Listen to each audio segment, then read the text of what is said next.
Napoleon was attacked by bunnies. Yeah, you heard that right. The infamous French emperor was almost taken down by a horde of adorable fluffy bunnies. In 1804, Napoleon was planning a rabbit hunt as a celebratory event after his victory at the Battle of Jena. His staff went ahead and released thousands of rabbits into the forest near the village of Utrecht. The plan was for Napoleon and his 800 soldiers to march into the forest and shoot as many rabbits as possible. You know, just a fun little hunting excursion. But there was one tiny little problem. The rabbits didn't run away. Instead, as soon as Napoleon entered the forest, the bunnies charged him. They swarmed over the general and his men, biting their hands and pulling at their coats.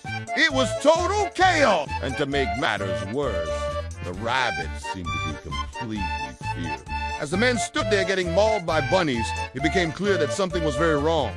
These rabbits weren't like wild animals that had been hunted before. They didn't have that classic fight or flight response. Instead, they were acting almost domesticated. That's when it hit Napoleon. He realized that his staff had made a terrible mistake. In an attempt to make the hunt more exciting, they bought farm-raised rabbits and released them into the forest without telling them. Of course, those poor bunnies had no idea what was going on. All they knew was that these big, scary humans with guns were in their territory, and they were understandably a little upset about it. Now, you might be wondering why this story matters. I mean, what's the significance of Napoleon getting his comeuppance from a bunch of cute little bunnies? Well, it's a great reminder to always know your audience.